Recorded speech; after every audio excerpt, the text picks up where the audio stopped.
Yeah, I thought I was done for the day too. Even put my Bruins jersey, my Bruins hat on, because I'm like, I'm not going to be on camera, so I don't have to worry about rocking my team's colors. And then I look at the Canucks board and I'm like, oh, Mason Raymond is signed with the Ducks. 1 year, 675 grand. 225 grand if he's in the American Hockey League. How the mighty have fallen. Mighty-ish. Raymond's a decent signing for the Ducks in terms of reclamation project. And apparently, let's see, a rumor, Canucks looking to move Zabiza. Of course they are. Canucks are rumored to be targeting Pirri and Gagne. Now what's interesting is, now if Brandon Pirri or Sam Gagne sign in Vancouver, first off, I would rather it was Pirri than Gagne. But to me that signals that the team is not happy with their forward group. And then maybe I'm right about Virtanen not starting the season in Vancouver. And then it says here too that Yuri Hudler is going to pick his team in the next day or two. Now I wonder if the report states on who the frontrunners are for Hudler's services. I think Carolina would be a decent fit for him. I mean, Carolina's got, $11 billion under the cap, so they have the space.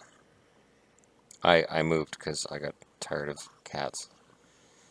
They're driving me nuts. Okay, Hudler reported by on 11:30 Sports noted his agent that the Canucks did call. Hudler will make his decision over the next couple of days.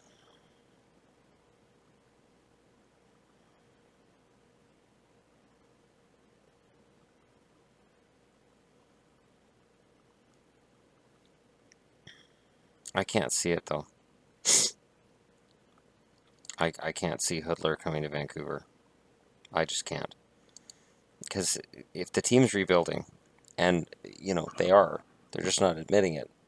Hudler flies in the face of that, much like Erickson. I get it, but yeah, the the funny thing is, the more that things go on, the smarter the teams that aren't spending money look.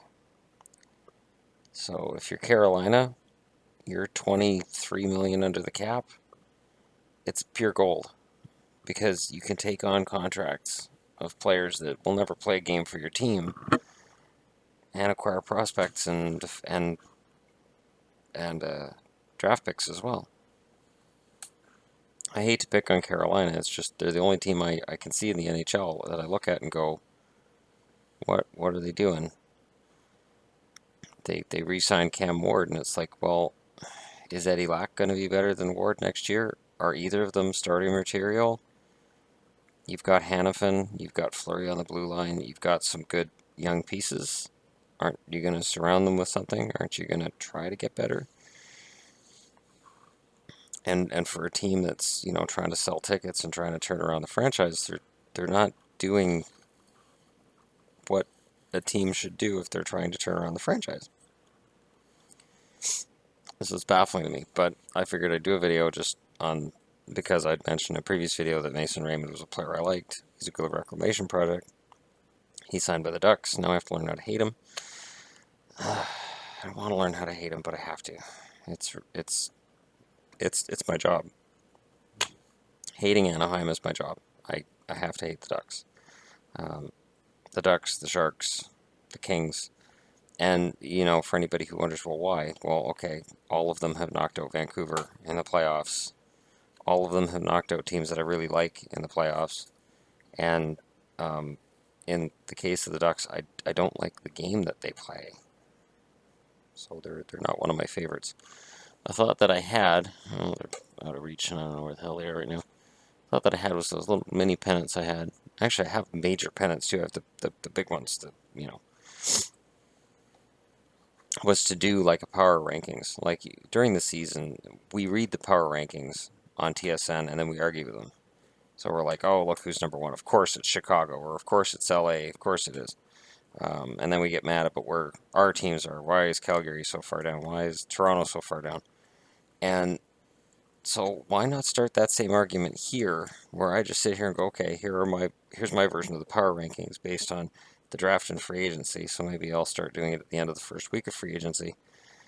and go once a week. Like, did any teams make a significant move? The answer is probably going to be no. But if anybody did, we'll see. There are still decent players out there to be had in free agency. It's a matter of having the money to sign them and knowing which ones are going to complement your team. And it's funny because the advanced stats, the underlying stats, that was a big thing of Mike Gillis's. Mike Gillis was huge on advanced stats, and he was big on the Canucks need to sleep, and we need all these extra, psychiatrists and therapists on the team. We got to really get in there and manage every single portion of the team and all of this. And it fell apart. It absolutely fell apart. You can say, oh, well, they got to the Cup final. Yeah, they got there because of Luongo and the Sedins, and they were already here when Mike Gillis arrived. So, advanced stats paint part of a picture. And, it's funny, too, because, yeah, Riley gets his money in Florida. But free agents are a funny thing because guys often have their best years when they're going to be free agents. And then when they're signed, their game dips. Happens a lot. And I'm not saying that to slam any particular player, but it does happen. And, it's a real gamble. That's the only point I'm making. It's a real gamble. Not a Yandel gamble, but it's up there. Keith Yandel still just baffles me because all year in New York, they couldn't wait to get rid of him. Phoenix, when they sent him to New York, it was like Phoenix was ready to do a happy dance because the defenseman that scored points but couldn't keep the puck out of his own net was gone.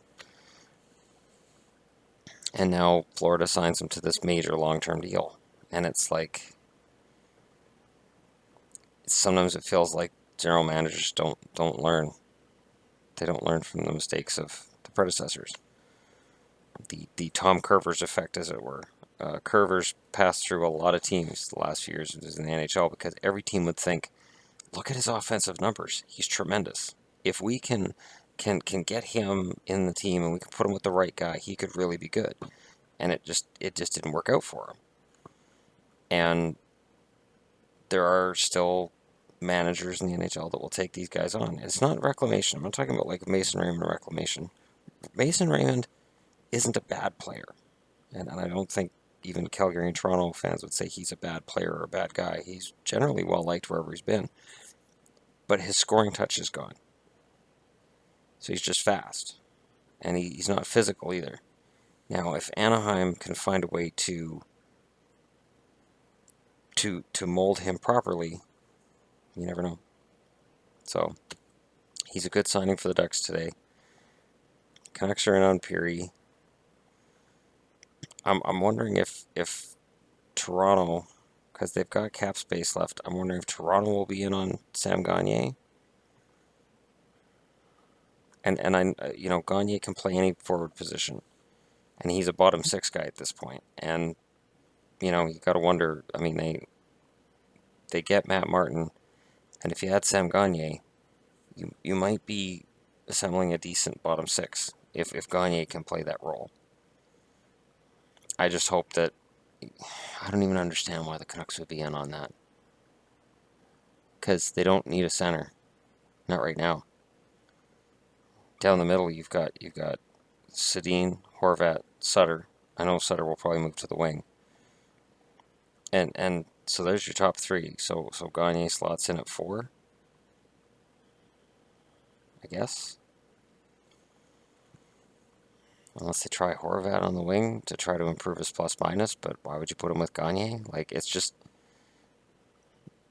there's a reason Gagner's moved around as much as he has over the last few years. Anyways, I'm gonna cut this off there.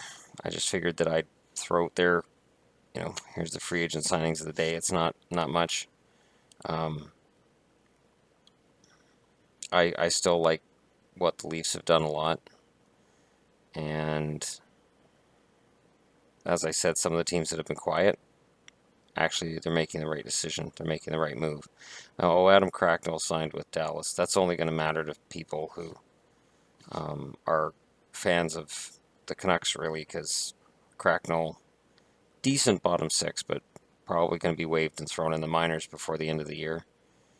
Matt Irwin signs with the Predators. I gotta say, as a Bruins fan,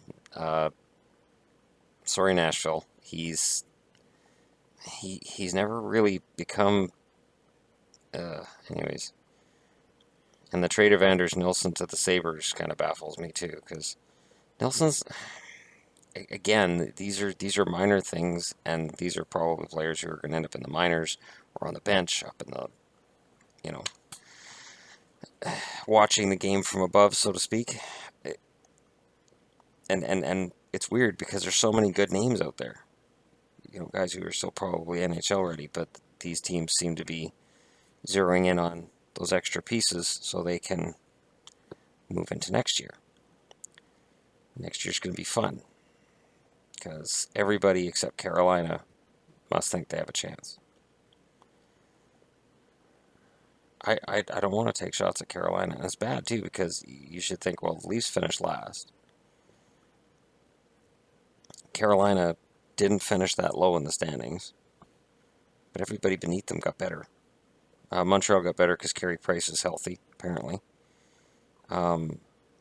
Vancouver got better because they're not Carolina, and Toronto got better by adding Matthews and not getting Stamkos, and I'm so glad they didn't get Stamkos. Sorry, that is my opinion. I think Stamkos, while it's a good signing for Tampa, it's because Tampa's medical team is well versed on what's going on with him, and I don't think it's over. It could be. I could be completely wrong, but I think usually for players, health injuries, this can be a pattern, and Stammer really needs to display early in October that he's back to optimum health. The weird thing is that because Tampa has so many weapons right now, Stamkos probably doesn't score 50 just because he's not their primary guy anymore. Not really. Not with the kid line. And to take a Maple Leafs point of view with this, I got, kind of flamed a bit for putting Matthews on the first line. And what, you got Bozak on the team? Tyler Bozak, if he's on third line, you've got Matthews on first line, and it doesn't matter who's on the second. For point of argument, I'm just saying you have a second line, and you've got Matthews, and then you've got Bozak. I think Bozak's point total stays the same with less ice time and not having to play against the other team's top defenseman. I think Bozak becomes a better player. I think he scores more points. I think he's more relaxed. I think he becomes worth that $4 million a year. So it's it's an interesting chess game that's going on right now, and I'm very interested in it. Even if, other than that's hockey, there really isn't any hockey on TV now. I turned on Bob McCown at first. Bob isn't on it, and then all they're talking about is the Raptors, and I don't care about the Raptors. I don't, because they're not going to win the championship. And I don't say that because I'm against the Raptors. I say it because you need the big name to win a championship. You need a Stephen Curry, a LeBron James. Back in the day, it was Michael Jordan, Magic Johnson, Larry Bird. You had to have a big name. And while there's some good pieces in Toronto with Lowry, they don't have that big star guy who can drag them to a championship. And teams don't give those away in general. Those guys, if they become free agents, they choose where they go. Sometimes they take their talents to South Beach, and sometimes they go to Cleveland. If you're lucky, you might draft them in Golden State. Or they might leave Oklahoma City for Golden State. I think that baffled me too, that Bryant leaves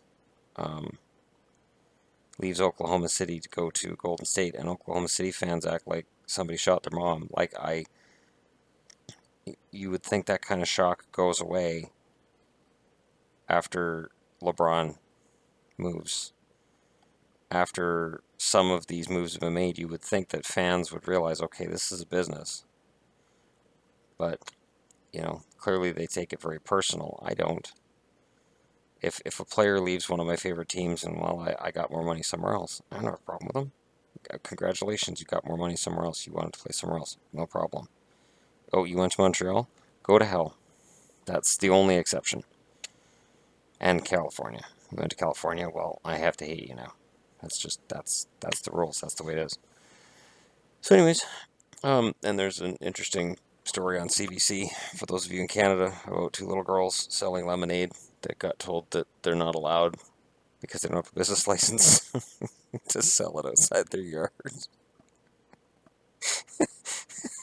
And it wasn't Gary Bettman that told them that either. It wasn't like the NHL owners came out and told them they weren't allowed. So that surprised me. I'd expected that kind of prick behavior from, Gary Bettman, just to sort of walk along with his nose in the air. And yeah.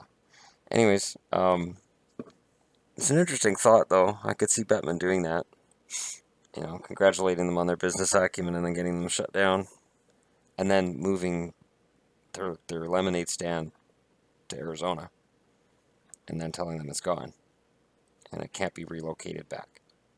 So, yeah. Anyways, thanks for watching. And I will be back tomorrow. This week at work has been a shit show.